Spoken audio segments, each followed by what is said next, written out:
Night will correct me because I don't know, like maybe 3,000 extras a day. Shit. What's with all the police everywhere? I'm not supposed to tell. You know the butcher? The freaking nut job that goes around chopping people up? The feds heard that he's gonna be here today. So they set up a trap for him. This whole concert, it's a trap. Josh, thank you so much for coming to Brazil and to come to Omelette. Thank you for having me. Is this your first time here in Brazil, is that correct? It is, yes. But you're from St. Paul and we're in São Paulo. It's the same. Basically, Are we the twin cities cities? are, yeah, they're very similar. No, really. What Not was at the all. difference? what can you compare both cities at all? St. Paul is, yeah, you can, but we're a very small town comparatively. Like this is a huge city. Our I think we have about 250,000 people in St. Paul. A little bit different. Yeah, we have like 22 million. Yeah, it's, similar. Almost the But same. Yeah. Oh, don't gloat. It's all right. Yeah. Well, I've got some pictures here, some stills Yeah. from the movie. Cool. Trap, and I would like you to say what was happening on the day, what do you remember? Sure. And how was to shoot? Okay. Let's start with this. Yes. Okay, well this, I gotta say, could be a lot of different days because we are, it's me and the girl who plays my daughter in the crowd watching the Lady Raven concert. And we shot that for about a month.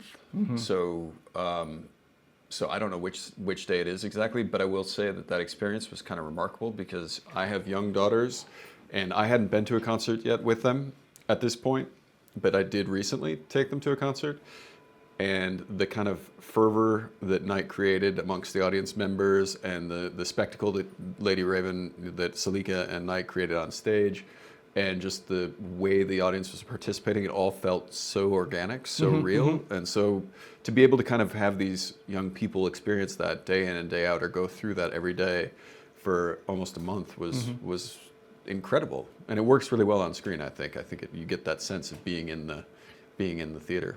That's one of the things that I would ask is if you've been to concerts with your daughters. How was after that? Well, it was interesting because people had seen the preview for the movie already, so people were wondering like if it was a stunt of some sort, right? Like the people, especially in the kind of area that we were in, were all like, what does he do? Is this like a publicity thing? But no, I was just taking my kids to a concert.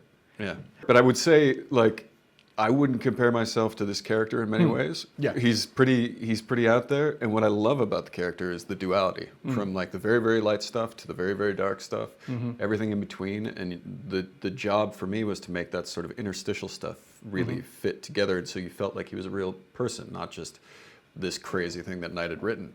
I think that I played a father once before I had kids. And it's obviously a different feeling now that I have kids. I definitely, I think Ari, who plays my daughter, is excellent in the film, but also just being able to kind of create that father-daughter relationship, you have to be really present, you know? You have to be kind of there for the kid because the kid is usually pretty new to the business. But Ari was incredibly professional, and yeah, it was easy. It was fun to make that little world work. Let's go with this one. Okay. No, I'll ask something. Again, we're in the we're in the stadium, so I'm going to say I don't know exactly what was happening on that day because we would shoot little bits and pieces. Night tried to shoot in order, but there were always things that we had to pull out from the kind of strict linear order because we had to shoot some stuff on stage that didn't quite match or whatever. But this moment is where my character sort of understands the collective nature of youth and the way that everybody is kind of is connected and I'm sure he had an inkling of it, but it really kind of solidifies that concept in his head because you see all of these kids with their phones responding in the exact same way to this moment and this person on stage and the influence that she has, and it's sort of it sets up something for later in the film. So yeah, it's a cool moment visually. When I was watching the movie, I was seeing everyone with their mobiles, like shooting the show, and well, we were almost the same age. When we started to go to gigs, it was a different atmosphere, right? Oh yeah. So how For this moment, we'd all be holding a lighter. Yeah. Yeah, Something like that. yeah, yeah. Would it be a nightmare to stand behind you? You're too tall, man. It would have been a nightmare to stand behind me. Is that a question? No, it's just a statement. Yeah. I'm sure it was for many people back in the day. Yeah. And do you think a guy 190 could hide himself among teens? Like, No, clearly I couldn't. I mean, when you see the film, I tower over everyone.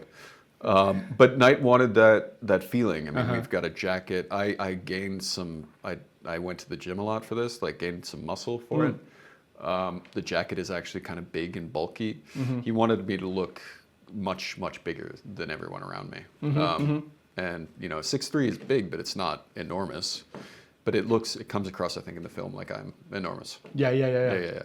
And how much of these lights are CG? How much was it really there? Because there are loads of extras, right? Thousands. I mean, so I would say there were probably on average, Knight will correct me because I don't know, like maybe 3,000 extras a day. Shit. And so we would be able to fill out a full section. If we were shooting in one direction, if the camera wasn't turning, we could shoot it all practically, and you'd see all the people all the way up to the top, to the rafters. And then if it was a shot that was turning around me, like I think this one is, there would be necessarily you'd have to fill it in with other people. But I think between 3,000 and 5,000 extras. It's a lot. A lot on every day, yeah, which is pretty cool. For how many days of shooting? Like I said, I think we were there for about a month. So It's a shooting lot. 5 days a week, I think 20 days. It's a lot of extras for a lot of time. Yeah, and they were all. The other thing was like most of them were given Saleka's music beforehand to kind of get to know and they became fans of hers. So when certain songs would come up, they would sing along, and it felt very, like I said, very organic and very cool. So let's jump to this one. Okay, let's go to this one. Okay, so Saleka on stage, I don't know what song this is, but she performed, I think, 9 to 10 songs over the course of our filming. And they were real performances. Like all the backup dancers were doing their full numbers. There were different visuals on the screens. Saleka was doing, a multitude of different dances as well. I mean, it was a remarkable achievement to putting on a concert takes a lot of effort. Having been to one recently, I can see how much goes into it. But on top of that, we're also shooting the movie, so there was this enormous kind of confluence of things happening that I think was, makes it technically, I think, much more difficult to pull off than most films would be. No, I was just wondering while I was watching the movie, how difficult it was to make all that, like, really, it appears on the screen, right? I mean, I did it all myself. So, I mean, he'll be able to tell you how difficult it was, but I know that he was working on the concert aspect of it before he started prepping the film. So I think they spent like a couple of months sort of seeking out and finding the best people to help them put on this big pop concert. Then they started to work around that to create the shots for the film that were going to work with it. So, I mean, it was I think an enormous undertaking, and he did a remarkable job. Did you know about her talent before that? I did. I mean, like I hadn't heard much of Saleka's music before that. Knight had given me some of her stuff, but it's different than the music for Lady Raven. It's much more R&B, much more sort of dark, quiet, soulful. This is much more poppy, and so she changed her own sort of, her persona for the film, and I think it worked really well. And also wrote all the music to kind of coincide with what's happening in the film. So it's simultaneously the pop movie, the pop concert backdrop, but also sort of a soundtrack for the film. I mean, it's a remarkable achievement. Again, I keep saying that, remarkable achievement, but I think the two of them really did amazing things in this film. Have you got a favorite M Night movie before this one? Yeah, I think probably the one that, I mean, I loved Sixth Sense, but when he came back and shot Signs after that, I was like, oh, this guy's extraordinary, because he's able to kind of bring that tension to multiple genres and come at them from a new angle And it's not necessarily, I had never thought of Night as being a twist-based director. I always thought of him as someone who took a genre that was well established and just came at it from a completely different angle and made you kind of look at the genre in a new way. So the Ghost story told from the perspective of Ghost was phenomenal. And then in Signs, from a family that's isolated in the woods and you don't really even see an alien invasion film without the aliens, really. Remarkable work, because the tension and the story, the humanity of those characters in the midst of this, this impending doom was just so awesome and really funny too, which is what I responded to, was that he was able to, create that extraordinary tension and then add some humor to it as well, and that's what I think really works in this film as well.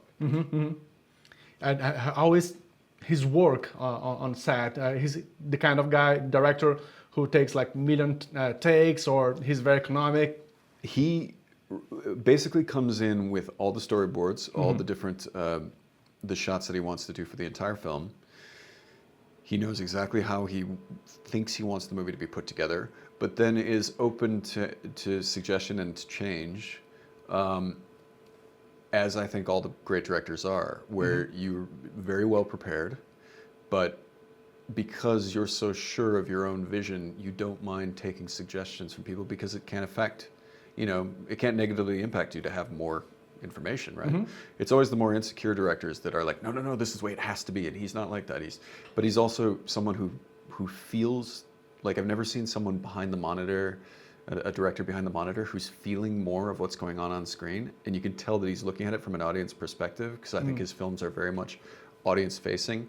He's less concerned about, where it fits in, bizarrely less concerned about where it fits in the kind of current zeitgeist, where it fits in, critical scenarios these days. He's just really wants to tell a story that he thinks is going to be fun for the audience. And so he watches the monitor like he's the audience, and you can see it when he gets excited. And it's really, I've never seen a director that involved in what's happening at the time it's happening, which is very cool. And how was the approach to get into this project? Did you know each other? Was it through agents? Well, it was through agents, but we'd met each other at the Village premiere. Okay. And actually, my friend Susan, who's here with me right now, was with me at the time. She represents another actor as well, who I know, and he was in the Village. So I lived in New York. They were having the premiere. They asked me to come. I met Night at the time, he and his wife Bhavna, and then afterward we all went and had dinner, and I spoke to him for a long time. And when this came up, I think my agent said, Josh would really love to meet you, and I think he was like, oh yeah, I'd love to see Josh. And so we talked on the phone, or we talked on Zoom, and it was just sort of a normal conversation that ended up meandering into the film itself. And then we found that we both had a really similar sensibility of where we wanted the character to go. And I wanted to make this character as sort of bold and exciting as possible, and full of different colors and different layers. And he was right there with me. And then we had the strike. So then we didn't speak for a while. But I went off and did my research, and he went and did his research. So we came back together, and we both read some of the same books on psychopathy and like all these sorts of things. And we just ultimately really saw eye to eye on where this character should go. And we had a lot of fun working together. So, Talking about this research, what were the book titles that you've read? You've got some YouTube videos, some movies. What else? It wasn't really movies, because I didn't want this character to be like other, whatever you would call them. I think serial killer is not. That wasn't the main point for me. Like, the point was, how does a sociopath or a psychopath relate to the people around them in a natural way that would almost come across like love to the audience? But of course, they don't really love in the same way we do. But his emotional connection to his daughter and his son is such that it looks like love to us. Is it? I think we'd have to find out if we make another movie, but it is something really strong. It's a bond that is very deep. And from the research I did, which was, there were all sorts of books, and some of them weren't meant to be books about psychopathy. They were books about heroism, which I find really interesting that in our cultures we tend to reward and get excited by characters or people that do things that are pretty crazy, pretty psychopathic. It's a long way of saying that there were lots of different books, but some that were kind of more unexpected. There were some that were just very much about psychopaths that are in what would you call them? Psychiatric institutions, and there were some about people who are out there in the wild, like CEOs, certain people who are, you know, heralded, who were in the army, certain people that are in politics that are clearly on this spectrum of psychopathy. Anyway. Very thin line. I think that it's not even a line. I think it's a spectrum, and I think that you'll find people that cross over the edge of genuine, like certifiably psychopathic within our society that are doing quite well. Interesting. That's interesting. And even M. Night, could do you think that he would go into this edge or not? No. I don't think. No. In a good way, of course. Is there a good way to be a psychopath? No, I don't think Knight's no. I mean, what's fun about making these stories is that they are stories. It's not also meant to be, and what I think Knight does really, really well, and what's cool about this film, is that it's a high concept story that is fun. It's not meant to be just, like, from my perspective, it's a great character study, but from an audience perspective, it's a fun ride. It is. And that's the whole point. Like, Knight's looking at it like, how do I, as I think he said when he first pitched the story, Silence of the Lambs at a Taylor Swift concert. It's a funny, concept, and that's the joy of it. It's not meant to be dark and dour. There are dark moments, but it's not, that's not the point of the film. So for me as an actor, I have to go there, but for the audience, they get to kind of skim the surface and enjoy the ride. Yeah. One question. How old were you when you figured out that M. Night Shyamalan is the guy who wrote Stuart Little? How old am I now? I didn't know that. Yes. Really? Yeah. God, man, I gotta check my IMDb page more often. Yeah, that's crazy. So I'm 45. Wow, I was 45 when I found that out. See? Thank you for I'm gonna talk to him about it later. Going back to the way M. Night he thinks. Yeah. It looks like he's creating a universe of people that are like powerful. Right. Either very intelligent or that works their minds to be powerful, like James McAvoy in Split. Yeah. It's like a whole universe. Have you talked about him, about the creation of a whole universe where you can put them all together? Yeah, I mean, I've talked to him about what he did with those movies. I don't know if my character fits into those movies. I do. I mean, you notice that his films usually revolve around someone who's got some sort of special connection or special power that sets them apart from the average person. But also, I think he's interested in the human moments that connect those people to the world. And then sometimes it gets blown. I mean, like Unbreakable is a superhero film ostensibly, but it's really about a man coming to terms with his, like, this weird gift. It's almost like a midlife crisis story or something, and it's beautifully sort of rendered, and I think thoughtfully made, and not full of bombast. More character study, and I think that's where Knight really, I think Knight loves these characters, even if they are a little bit crazy. I think Knight would say, he might admit to you, that he kind of loves Cooper, even though he's not someone that is you should love. As a character, I think that's great. I mean, like, I love Jack Nicholson in The Shining. Not a great guy. I love Anthony Hopkins in Silence of the Lambs. Yeah. Not a great guy, you know. So I love Cooper. You love Cooper. Oh, good. Thank you. That's the best. I mean, that's the best thing that I could hear. Thank you. Cool. You're talking about the strike. I have like this thought in my head that during this time, all the writers they could not work for the studios, but they could work. I believe that during the pandemic and also and after that on the strikes, they were thinking about like new ways to tell different kind of stories. Yeah. and this could bring in the next 3 to 5 years to different shows and movies. Do you think that this is just a crazy idea that I have in my mind, that, or are you receiving like different kind of scripts that will land us to another, to a big boom? Because I hear exactly what you're saying, and I think you're right. Because I think anytime you take people out of their normal day-to-day and they stop sort of just rushing to get to that from point A to point B, and they're able to kind of sit back and contemplate a little bit, especially artists, they're able to then reassess and point themselves in a different direction. And that probably will lend itself to some really interesting scripts. I'm super lucky because I don't think people really know where to pigeonhole me anymore in my industry. So I get sent a lot of really interesting scripts, and have done for the last 10 years or so. But I'm sure that is the case. I'm sure you're right, especially during the pandemic. I think there was just a wealth of kind of new ideas coming out. I think that from what I hear, because I'm not part of the WGA, but a lot of people put down their pens and just were like, we're not, because people would assume that during the strike, people would just be writing on the side anyway, and then like, oh, I just wrote this yesterday when the strike ends. Gee. But I think most people were trying to keep themselves from doing that in order to kind of have solidarity with the people that the strike was for, really. And ultimately, I think afterward, probably that break from doing what they do every day probably lent itself to some really interesting new thoughts. That would be great. It'd be really wonderful if that's the case. I hope for that.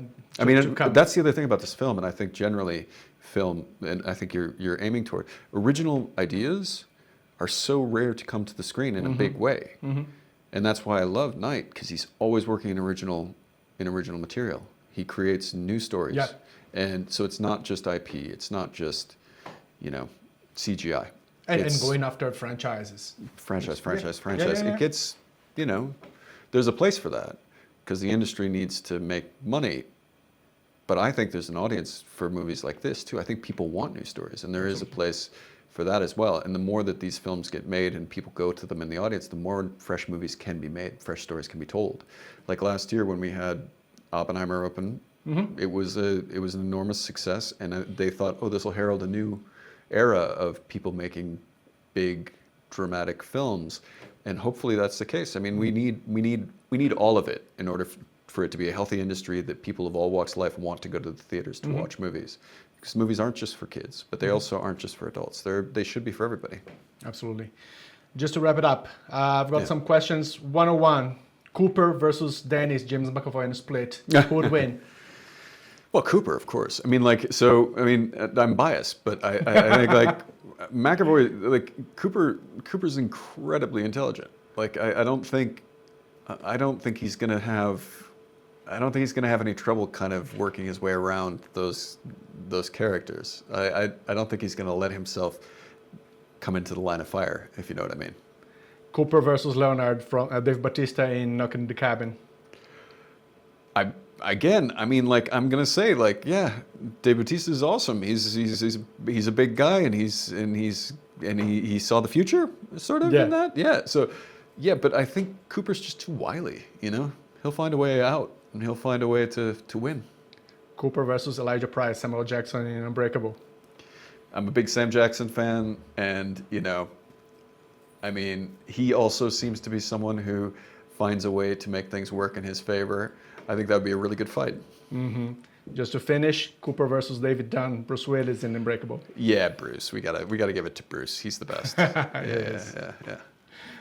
Yeah, thanks so much. Thank you. Yeah. It was a pleasure. Really nice to meet you. And have a good time here in São Paulo, here in Brazil. Thank you. Enjoy some caipirinhas. Yeah. Some pão de queijo, coxinhas.